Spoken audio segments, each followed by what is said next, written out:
Medina की एक ठंडी और सुनसान रात थी। घर के अंदर अंधेरा था, न चूल्हा जला था, न खाने की कोई महक। छोटे छोटे बच्चे भूख से तड़पते हुए मां की गोद में सिसक रहे थे।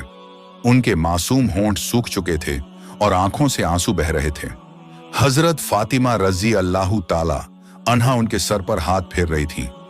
खुद की हालत भी कमजोरी और भूख से कांप रही थी, मगर आंखों में सब्र का नूर झलक रहा था।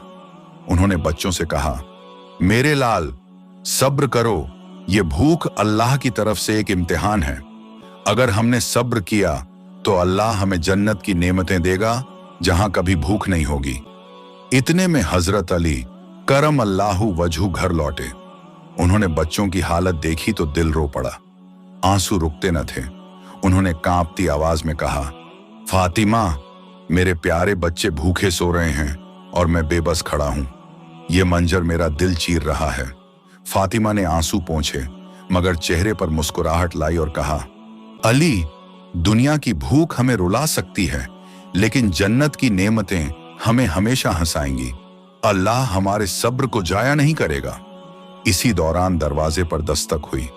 बाहर एक गरीब मुसाफिर खड़ा था, जिसने कांपती आवाज में कहा, मैं अल्लाह की राह का मुसाफिर हूं, भूखा हूं, खाने को कुछ दे दो। घर में बच्चों के लिए एक छोटा सा टुकड़ा रोटी बचा था। अली की नजर बच्चों पर गई। उनके सूखे होंठ और मासूम आंखें उस रोटी की तरफ टकटकी लगाए हुए थीं, मगर फातिमा ने बिना देर किए वो रोटी उठाई और मुसाफिर को दे दी। बच्चों ने मासूमियत से रोटी जाते हुए देखा और उनकी आंखें छलक उठीं।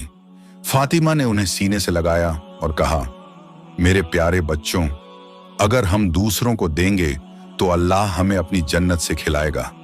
अल्लाह की राह में देने से कभी घाटा नहीं होता। उस रात पूरा घर भूखा रहा।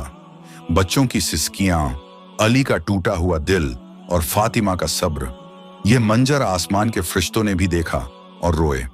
सुबह जब नबी पाक तशरीफ लाए तो फरमाया, फातिमा, तेरे सब्र और इन्फाक अल्लाह की राह में देने को देखकर फरिश्ते रो पड़े।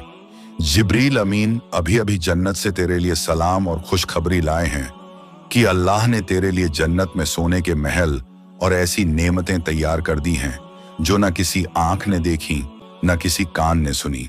ये सुनते ही हजरत अली और फातिमा की आंखों से दर्द और खुशी के मिले जुले आंसू बह निकले। पूरा घर नूर से भर गया और बच्चों के चेहरे चमक उठे।